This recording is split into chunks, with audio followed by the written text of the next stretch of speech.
sejam bem-vindos novamente no podcast Axians Connect.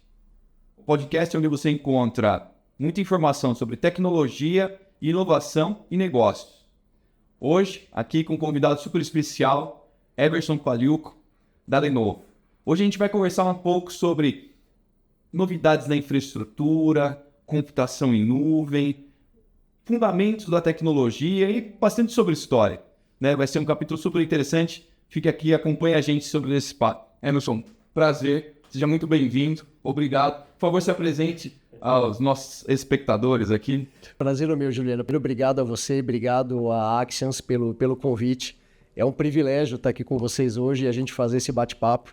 E a ideia é realmente a gente bater um papo de assuntos importantes da tecnologia hoje em dia, trocar ideia e poder, ao máximo possível, contribuir para todos que estão nos assistindo. Então, obrigado de novo pela oportunidade. Eu sou Emerson Paliuco, sou executivo de mercado de tecnologia já há bastante tempo, uns 30 anos, né? Literalmente 30 anos nessa jornada. Comecei minha carreira na IBM, que é uma referência, um grande ícone do mercado de tecnologia já há muito tempo, durante uma boa parte do século passado, inclusive. E hoje atuo na Lenovo, que não deixa de ter, na sua história, uma contribuição, um legado grande da IBM também. Passei por outras empresas, como Software AG, como Toshiba, e por integradores, como a Sonda. E hoje estou de volta na Lenovo. Eu fui da Lenovo no começo, em 2005, no primeiro movimento de internacionalização da Lenovo, que era um grande fabricante de PCs chinês. Em 2005, adquiriu a divisão de microinformática da IBM e da noite para o dia virou uma multinacional. Eu estava lá, vivenciei toda essa jornada e para mim foi um aprendizado muito grande naquela época. Fiquei um bom tempo na Lenovo como diretor de vendas para grandes contas.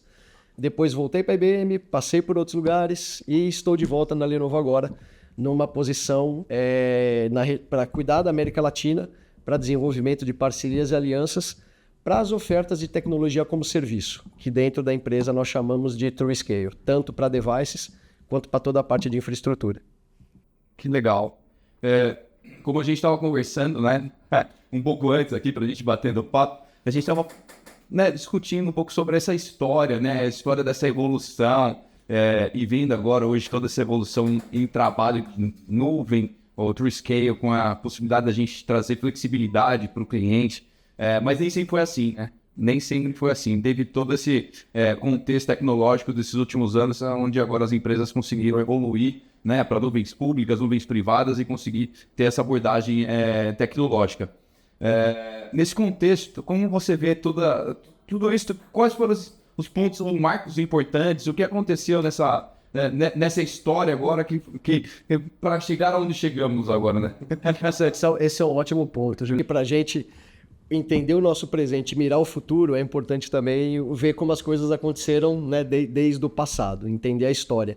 E quando a gente olha, acho que ao longo da história da tecnologia, no mundo e no Brasil em particular, o Brasil viveu restrição em aquisição de tecnologia de uma lei que se chamava de reserva de mercado, isso até começo ou meados dos anos 90. Então, as empresas multinacionais não tinham toda a liberdade para trazer tecnologia para o Brasil, dependiam de acordos com empresas locais, então isso restringia o mercado. Quando caiu a reserva de mercado, acho que em 94 ou 95, essa coisa começou a se abrir e o Brasil, que estava muito atrasado em relação ao mundo, começou a recuperar o espaço com mais velocidade. Eu diria que quando a gente olha para tecnologia e a forma como as empresas adquirem a tecnologia, o modelo como serviço começou a acontecer também ali no começo dos anos 90 e, por incrível que pareça, olhando para trás, acho que começou com impressão. Começou com outsourcing de impressão. As empresas compravam impressoras, compravam suprimentos e administravam tudo isso, até que algumas empresas desse mundo de impressão começaram a perceber que elas poderiam oferecer aquilo como serviço. Então, ao invés do cliente tirar dinheiro do seu bolso como CAPEX e também ter recursos para ficar administrando todo aquele serviço para manter a operação de impressão dentro das empresas, aquilo poderia ser fornecido como um serviço.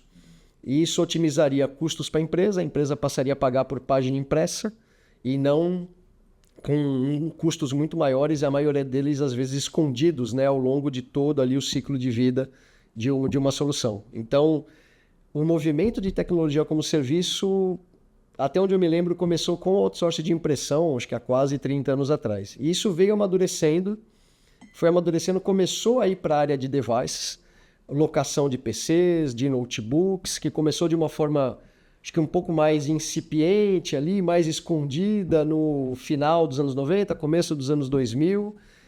E isso foi tomando corpo. Isso, e mais recentemente, acho que nos últimos 10 anos, isso cresceu demais e segue crescendo muito fortemente, né, no mercado de uma forma geral. Quando a gente olha o mercado de PCs, vai que na média, né, num ano típico, tem um crescimento de 1-2% ao ano, né, de ano contra ano, em relação ao volume de equipamentos vendidos. Nos últimos anos, o fornecimento de equipamentos como serviço cresce quase 20% ao ano. Então, isso significa não se compram mais PCs, né? Então, isso significa mais do que os 2-3% que crescendo sobre ano. Então, isso significa que as empresas estão cada vez mais optando por adquirir esses equipamentos como serviço e não como compra, como ativo, né? Mostrando claramente a evolução desse mercado. Isso também foi muito para a área de software. Lá atrás, né? As licenças de software, no geral, eram as licenças perpétuas, né? E tudo isso. E começou-se o movimento de migração, acho que há uns 10 anos atrás, para o modelo de SaaS, né? Do Software as a Service, e que hoje já está muito consolidado como padrão do mercado de software de uma forma geral, né? Ampla, geral e restrita. Também o próprio movimento de infraestrutura, quando a gente pensa em data centers, né? Infraestrutura, que durante, né, décadas o modelo vigente era que cada empresa adquiria a sua infraestrutura, cada empresa tinha lá o seu CPD. Para quem não tem cabelo branco como a gente, falar CPD, né? Fala, o que esses caras estão falando? CPD. Era Centro de Processamento de Dados, era o CPD, que hoje a gente conhece como data center. Mas durante décadas, o data center era um ativo da empresa. Cada um tinha o seu, adquiria os seus servidores, o seu storage, a sua infraestrutura de rede, todo o software para tocar aquilo, todas as pessoas para tocar aquilo. E esse era o modelo, era o padrão de mercado. E já de vários anos para cá, com o movimento de cloud, que é um movimento as a service, né? As clouds públicas, e aí vem a AWS, Google, Microsoft, a própria IBM e vários outros que começaram a fornecer, a vender essa infraestrutura como um serviço de data center. Então também foi uma revolução grande no mercado, muitas empresas foram fortemente para esse modelo de cloud pública. Agora começa a haver um movimento, um pushback, um movimento um pouco ao contrário, porque por N razões, principalmente econômicas, as empresas tinham uma expectativa de redução de custo X e muitas acabaram se frustrando, a redução não foi tão grande quanto esperava, em alguns casos houve até um aumento por razões mercadológicas. Então as empresas começaram a voltar um pouco e partir para um modelo de cloud híbrida, que parece que vai se estabelecendo quase como um novo padrão, né? As empresas terem a liberdade de manejar os seus workloads, suas soluções, suas aplicações, quer seja numa cloud pública, quer seja na sua própria infraestrutura on-premises, criando esses ambientes híbridos para que ela consiga se beneficiar economicamente e tecnicamente, né, das duas realidades, né? Tendo um modelo mais flexível, que é o que cada vez mais as empresas têm buscado. Né? Perfeito. Me lembra de algo que agora está muito em voga. O pessoal tem falado bastante sobre soberania de dados. Né? Então, quando todos os seus workloads estão numa nuvem pública, né, você tem... Não diria que você tem falta de controle, eu tenho um pouco menos. Eu diria que você tem um pouco menos de controle, tem os dados, ou uma certa flexibilidade de preço, aonde você vai colocar aqueles seus ambientes e onde eles vão rodar, né? Mas quando você tem uma solução, como por exemplo o TruScale, você consegue, dentro de um data center, colocar aquela solução, rodar em nuvem, ter uma linha de serviço da Lenovo para fazer com que todo aquele ambiente execute, tendo uma soberania de dados, fazendo com que aquelas informações ou dados permaneçam dentro do seu ambiente. Exatamente. Porque numa solução como a abordagem, né, do TruScale, é que permitir o cliente que ele lide com o dado da maneira que ele entenda ser a mais adequada. e às vezes isso é muito influenciado até pela própria criticidade ou sensibilidade dos dados. Né? Empresas, vamos imaginar aqui uma Embraer, uma Petrobras, que tem uma parte de seus dados sensíveis, confidenciais. Né? Estão falando de pesquisa, estão falando de desenvolvimento. Então, dados para alguns bancos também, dependendo do tipo de aplicação, dados muito sensíveis, onde as empresas procuram ter realmente uma soberania, um domínio muito maior sobre esses dados, sobre a sua segurança que não seja exposta, não seja comprometida. Então, preferem manter num ambiente on-premises, porém, um ambiente on-premises que tem a mesma experiência ou a mesma funcionalidade de uma cloud. Né? E é isso que o TrueScale acaba propiciando. O cliente consegue manter, né, dentro da sua infraestrutura esses dados, mas trabalhando com virtualização, trabalhando com recursos como se fosse uma cloud privada. É o que, do meu ponto de vista, dá uma flexibilidade e uma aceleração da inovação muito grande para esses clientes, né? O que traz um outro ponto. Todo esse caminho de ter inovação, aceleração, flexibilidade, mostra que esses ambientes hoje são fundamentais para o negócio.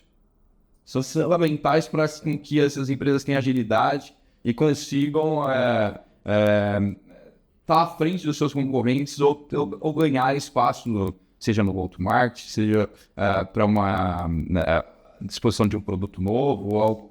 Então, mostra que a tecnologia da informação, a TI, o CIO, essas pessoas estão muito mais envolvidas são muito mais, não envolvidas, mas são muito mais importantes perante o negócio do que somente sustentar aquele ambiente. A sustentação já está para uma linha de serviço. O serviço está lá, aquela sustentação já tem alguém que vai estar fornecendo, mas as pessoas que estão lá na linha de CIO e TI, eles estão responsáveis pelo quê? Por ajudar o negócio, né? Então, acho que isso é uma grande visão, Enel. Sem dúvida, Juliano. Esse ponto eu achei ele muito, muito interessante. Eu acho que ele tem também uma forma de nós vermos isso como uma evolução histórica, né? Também um movimento de evolução histórica do papel da tecnologia da informação dentro das empresas e como isso afetou o papel de quem lidera, né, ou de quem cuidava ou conduz a tecnologia dentro das empresas, né, o CIO, né, enfim, o papel normalmente principal nessa linha. Porque a tecnologia, de novo, né, durante muito tempo, quando a gente olha para trás, dos anos de 90 para trás, era basicamente infra. A tecnologia da informação era infra. Para você poder automatizar determinados processos, garantir o compliance, o controle de determinados processos. Então a tecnologia ela era uma infra, assim como várias outras infras dentro das empresas, né? Infraestrutura de transporte, infraestrutura de manufatura, era uma infra ali paralela ao negócio. A tecnologia não fazia parte do business, né? Era algo de suporte, era algo auxiliar ao negócio, para fazer com que o negócio fosse tocado de forma cada vez mais eficiente, mas a tecnologia da informação ela não fazia parte do business da grande maioria das empresas, né? Até ali, final dos anos 90 principalmente. Só que isso começou a mudar, né? Com a evolução da tecnologia da informação em si, eu acho que começou muito lá atrás com os CRMs, com os ERPs, com os Business Intelligence, né? Os BIs, isso tudo começou a mudar esse jogo, fazendo com que a tecnologia começasse a partir cada vez mais para dentro do business. Começasse aquilo que antes era uma área de suporte, começou a ser uma área misturada com o business, né? E hoje, e isso também acho que mudou muito, né? Mudou muito por conta disso daqui também, ó, o celular. O celular que até então, né, era só um telefone que não era mais fixo, né, um telefone que a gente levava para qualquer lugar. Na medida que isso aqui começou a virar o canivete suíço digital, também começou a mudar o jogo. E fez até com que nós, como pessoas, né, como cidadãos, começássemos a lidar melhor com tecnologia. A gente, antigamente, né, a gente via que pessoas idosas tinham uma dificuldade muito grande de lidar com tecnologia, às vezes de lidar até com o controle remoto da TV, né? Começavam a ver TVs mais sofisticadas, aqueles controles cheios de botão. Nossos avós Male era sabia o botão de ligar e o volume e o canal, e se apertasse algum outro botão ali, bagunçava todo o coreto, né? O celular, na medida que foi popularizando o uso da interface gráfica, o uso da tecnologia, começou também a mudar esse jogo para o lado do consumidor, começou a influenciar o modelo de negócio das empresas, né, de como as empresas passavam a chegar no seu consumidor utilizando esse tipo de device. A gente pensar em self-checkout em supermercado, que nos Estados Unidos já existia há muito tempo. Aqui no Brasil, até os anos 2010, por aí, 2015, se tentou, eu trabalhei durante um tempo, né, no mundo da tecnologia um pouco voltado para o varejo, tivemos várias tentativas no Brasil, Itautec e outras empresas do passado do mundo da automação comercial, de tentar trazer o self-checkout aqui. Para os supermercadistas, tinha um pouco de medo por conta de segurança, mas principalmente as pessoas não sabiam usar aquela interface, se perdiam. Então, para o consumidor médio, aquilo ali, as pessoas fugiam daquilo que não sabiam usar. Hoje em dia, a gente vê self-checkout em muitos lugares do Brasil, e cada vez mais. E também autoatendimento para comprar bilhete do metrô, autoatendimento para um monte de coisa. Mas o que possibilitou isso? Até que pessoas mais idosas, né, que não têm tanto contato com tecnologia, começassem a utilizar isso. O celular, a popularização do celular. Então a tecnologia, com essas evoluções, ela realmente começou a fazer parte cada vez mais intrínseca do business. E isso mudou o papel do CIO. O CIO, que acho que, né, lá para trás era o presidente da empresa, acho que nem lembrava do nome do CIO. Só lembrava para xingar quando a rede caía. Essa é parte do... A rede caía, o computador dele quebrava. Oh, chama o menino do mouse. Chama o menino do PC aí que minha máquina quebrou aqui, não está funcionando. Tinha um vírus. Assim, o cara da TI e até o CIO só era lembrado quando dava merda. Quando dava algum problema, o CIO era lembrado, né? Xingado e tinha que correr para resolver os problemas. Porque era infra, né? Hoje em dia não. Hoje em dia o papel do CIO virou um papel de business. Imagina a relevância agora do CIO, com tudo que vai acontecer para todo um steward que vai querer acessar, fazer uma compra naquele momento e num específico X horas que vai escalar todos os ambientes, né? Quanto tudo isso não é relevante. Você me lembrou agora, vou dar um exemplo meu de ontem. Ontem à noite, né? Eu tava lá no celular, tal, fazendo aquela coisa que eu acho que eu faço até um pouco demais, que eu preciso diminuir isso, que é ficar rolando tela, né? Que é um vício moderno, que é talvez um lado um pouco ruim da tecnologia, né? O vício de ficar rolando tela. Mas rolando tela ali, bate para mim no Facebook uma promoção da ASICS. Eu achei o preço interessante do tênis que eu gosto e tal. Aí eu rolei um pouco mais, apareceu uma da Centauro, melhor ainda. O mesmo tênis estava melhor na Centauro do que no site da ASICS. Aí eu nem sabia, né? Eu fui lá ver, já ia entrar no computador para entrar no site da Centauro. Até porque eu tinha um cadastro lá já na Centauro. Só que aí eu vi que tinha um app. Eu nem sabia que a Centauro tinha um app, né? Baixei o app no celular, escolhi lá o tênis e tal, comprei papum no celular. Não precisei ir no computador, usei a interface do celular numa facilidade de uso gigante, né? Então a gente percebe realmente o quanto toda essa facilidade de uso, essas múltiplas plataformas, o que a gente chama lá no varejo de omnicanalidade, né? Ou seja, omnichannel, a gente poder, da loja física a vários touchpoints virtuais, poder fazer aquisição do produto. Como o marketing chega até nós, né? A promoção chegou até mim numa rede social, não foi na televisão, chegou numa rede social. E nisso tudo o papel do CIO é cada vez, né, realmente mais crítico, mais próximo ao negócio. O que para nós, como fornecedores de tecnologia, é mais um desafio. Porque antigamente, cara, eu virei vendedor em 97. Em 97 foi quando eu fui para a área comercial, né, do mundo de tecnologia. Até então eu trabalhava em outras áreas, em tecnologia. Virei vendedor em 97. A gente chegava facilmente no CIO. Né? Às vezes não tinha nem esse nome. Era lá diretor de tecnologia e tal. Chegava fácil no cara. O cara recebia a gente para falar de notebook, para falar de computador, para falar de algum software novo, XYZ, recebia a gente tranquilo. Hoje, para um vendedor, para um gerente, um diretor comercial, um vice-presidente comercial, chegar no CIO é difícil. É difícil, porque a agenda do cara é cada vez mais tomada pelo business, o papel dele é cada vez mais nobre, O presidente lembra dele a toda hora, porque realmente o CIO ou as suas derivações, né, o COO, CTO, mas no fundo é tudo gente de tecnologia, passaram a fazer parte do board da empresa, passaram a fazer parte ali intrínseca ao negócio. Então a agenda dos caras está muito mais alto nível. Então, para um vendedor de tecnologia chegar num cara desse, tem que ter realmente muito conteúdo. Hoje você não vai chegar para um diretor de tecnologia e vai falar assim, olha, você quer saber que eu tenho aqui esse servidor novo, com tal processador, com tal quantidade de memória? Não, olha, você quer reduzir o churn da sua empresa, né? Você quer aumentar a usabilidade, a melhorar a usabilidade, ou a experiência, ou VT, ou fazer uma previsibilidade em um produto a ser vendido, ou você quer entender melhor um próximo momento do seu cliente, ou ver ele ter uma visão 360 do seu cliente. Assim, você quer adquirir tecnologia de uma forma onde você terceirize realmente para empresas que vivem e respiram tecnologia, como a Lenovo, né, como a Axians. Você quer delegar isso para quem vive disso.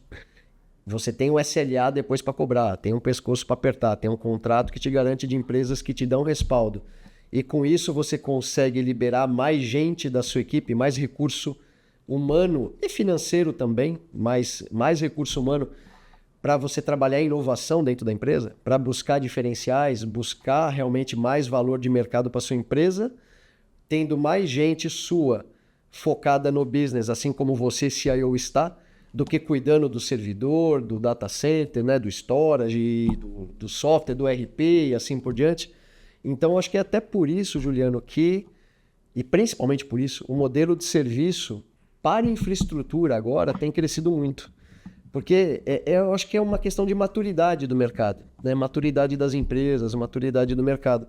Começou o movimento de tecnologia como serviço nas coisas mais simples, né, que menos impactam o negócio, outsourcing de impressão, foi para os devices, PCs, notebooks, assim por diante.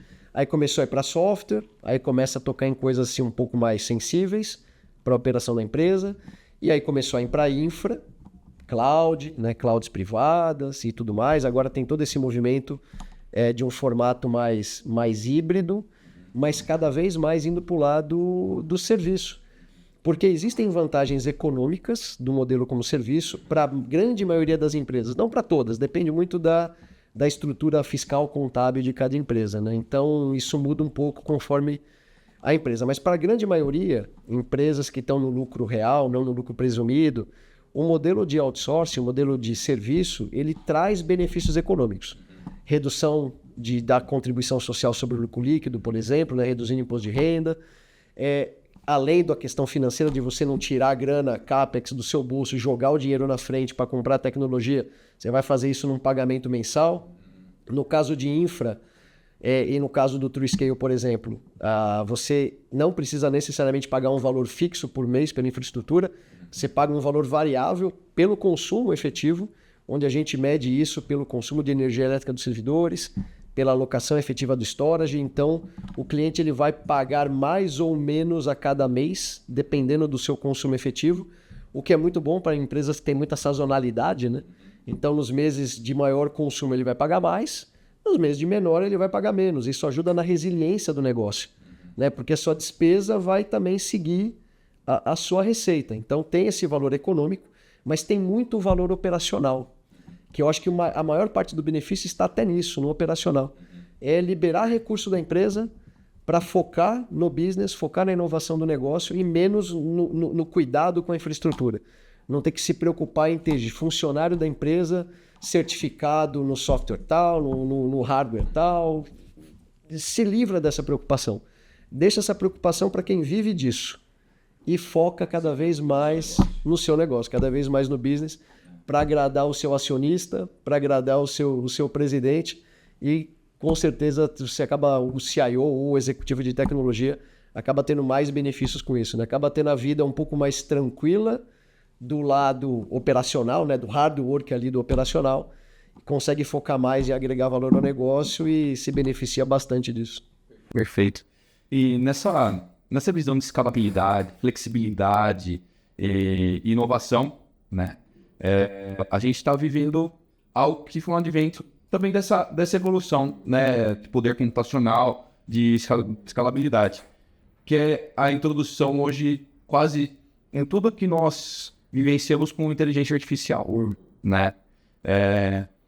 Quando vocês são preparados, né? Ou quando vocês veem a visão do futuro para suportar esse tipo de workload, esse tipo de necessidade que está sendo demandada, que já não que já está virando até uma commodity, né? É uma coisa impressionante, né? Mas é a linha de utilização com capacidade para também evoluir como negócio, né? Porque o líder, o CEO que entender que inteligência artificial não é uma capacidade, mas sim é um diferencial estratégico, vai conseguir rapidamente evoluir para bons negócios, né? Então, assim, e como vocês estão preparados para receber isso e conseguir ajudá-los também a evoluir o negócio, utilizando mais, além das inovações de infraestruturas, inovações também de... Excelente pergunta, até porque, Juliano, né, IA é o hype dos últimos anos, né? O que o mercado mais fala hoje em dia, é IA para todo lado. Tanto que, às vezes, né, é até importante as empresas ficarem antenadas, porque acaba se falando tanto IA e até se caracteriza coisas que não são de fato, né, que de fato não tem ali inteligência artificial como se tivesse, porque se popularizou demais, né? Então, isso, às vezes, acaba virando um pouco de armadilha até por esse lado, e às vezes se cria uma expectativa inflada demais, porque acaba acontecendo aquele efeito FOMO, né, o Fear of Missing Out, o FOMO, Fear of Missing Out, né, que os gringos falam, que é o medo, se fala tanto naquele assunto, que a reação do ser humano do outro lado é, poxa, eu acho que eu tô perdendo alguma coisa aí, se eu não entrar nessa onda eu vou ficar para trás, né? O que é verdade, por um lado é verdade, mas por outro lado, as empresas têm que procurar entrar na IA de uma maneira o mais racional possível, para simplesmente evitar jogar dinheiro fora, né? Porque muita gente entra na correria por causa do hype, porque aí vem, né, o presidente, o dono da empresa, tudo mais, eu tô ouvindo falar muito de IA, meu filho só fala de IA e tudo mais. O que nós estamos fazendo de IA? O que estamos aqui, aponta pro cara, o que a gente tá fazendo de IA na empresa? Não, veja bem. E aí sai correndo para fazer alguma coisa de IA e muitas vezes mete os pés pelas mãos, sai querendo fazer alguma coisa ali de forma assodada e joga dinheiro fora, né? E no final do dia joga dinheiro fora em projetos que não se pagam, porque começaram da forma errada, né? Pau que nasce torto, morre torto, né? O velho ditado. Então, na Lenovo, a gente tem abordado a IA, eu diria que em duas grandes frentes. Uma frente é a infra, né? O fornecimento da infra para IA, e a outra frente é realmente desenvolvimento de aplicações em conjunto com parceiros, que é criar um ecossistema da Lenovo com diversos parceiros, inclusive a Axians, para desenvolver aplicações de IA. Então, nós já temos algumas aplicações de mercado, algumas até reconhecidas e premiadas lá fora. Por exemplo, para fazer um software com inteligência artificial para fazer reconhecimento de Libras. Uhum. Né, da linguagem de sinais. A gente tem uma aplicação para isso, com diversas aplicabilidades práticas no mundo para pessoas com deficiência, que tem ajudado bastante. Então, esse é um exemplo prático e tangível, né, do uso da IA para algo que é bom para a sociedade. De N exemplos que existem, né? Então, isso é pelo lado do desenvolver com o nosso ecossistema de parceiros que a gente tem procurado expandir cada vez mais, fomentar o desenvolvimento de aplicações efetivamente de IA. E começando num processo consultivo, né? Então, o que nós procuramos fazer quando nós começamos a falar com o cliente sobre IA é o primeiro passo, né, junto com o cliente, com o parceiro, é fazer um assessment. Nós temos ali um processo que, inclusive, é um processo que não é gratuito, é um processo pago de consultoria, para que a gente qualifique a demanda de IA do cliente, para começar certo, para evitar justamente o que eu falei aqui da pessoa sair atabalhoadamente buscando fazer qualquer coisa de IA e jogar dinheiro fora. Então, o nosso objetivo é evitar isso, começando de maneira certa, fazendo um processo inicial de assessment, mapear o que efetivamente a empresa quer, as suas capacidades atuais e o que ela precisaria ter, tanto do ponto de vista de desenvolvimento de solução, de aplicação, para daí chegar na infra no final da ponta. Então, é um processo estruturado, né, com começo, meio e depois o fim ali para fazer as entregas, mas o essencial é começar certo, né? Começar de forma estruturada, fazendo esse assessment inicial, que é um processo consultivo que nós desenvolvemos dentro da Lenovo e que nós fazemos em conjunto com os parceiros. E do lado de infra, aí é um desafio quase assim, que o mundo está diante hoje, né? Quando a gente pensa nos data centers para IA, e isso se fala, né, praticamente no mundo todo, de investimentos bilionários em grandes data centers para rodarem, né, as aplicações cada vez maiores e mais diversificadas de IA. O consumo de energia elétrica desses data centers, que é um desafio, né? A gente percebe que a gente caminha para um cenário onde hoje, quando a gente olha o conjunto de data centers rodando IA ou algumas aplicações correlatas, já é um consumo de energia elétrica equivalente ao consumo de países. Então, é um desafio energético gigante. E isso nos remete à pauta ESG, né? O Environmental, Social e Governance, né? Quando a gente pensa principalmente no environmental, né? No meio ambiente, como a gente lidar com essa demanda de energia de uma maneira o mais sustentável possível. É um desafio civilizacional, inclusive. E dentro da Lenovo, a gente, por exemplo, né, a gente desenvolveu uma linha de servidores que é refrigerada, não é água, né, é refrigerada a líquido, né, não é exatamente água, mas é um líquido que circula por dentro do servidor para fazer uma refrigeração de uma maneira muito mais eficiente do ponto de vista energético, né, de consumo energético, e aí envolve ar-condicionado e tudo isso. Então, provendo efetivamente uma grande redução de consumo de energia elétrica nessas crescentes aplicações, utilizando essa família de servidores. Então, é um exemplo prático do que a gente tem procurado fazer como fornecedor de tecnologia para diminuir o impacto no meio ambiente, né, dessas demandas todas de IA, que é, de fato, um desafio muito grande para todos nós, né? Como você comentou, falou de dados, falou de estrutura, né? É estruturante. Muito que tem que ser realizado e feito para conseguir se estruturar para essas demandas.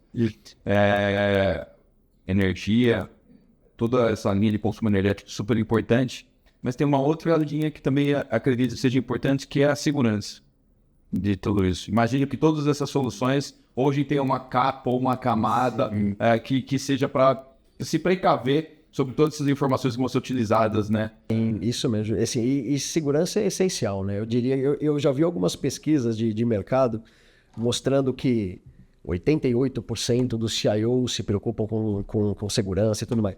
Mas, na verdade, eu acho que está errado, que, na verdade, 100% se preocupam com segurança. Assim, segurança da informação é uma preocupação de todos e cada vez mais sensível, né? Eu acho que isso tudo, historicamente, sempre houve preocupação com segurança.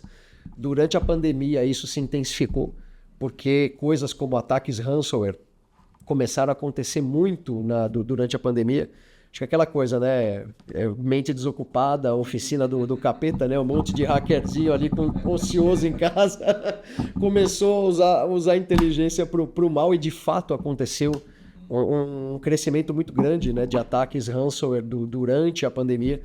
Na época, eu trabalhava numa companhia de software alemã que sofreu um ataque ransomware e parou a empresa. Assim, do dia para a noite, quer dizer, eu vivi isso na pele, senti o impacto disso. A empresa não pagou resgate, né, que realmente foi feita uma chantagem desse tipo.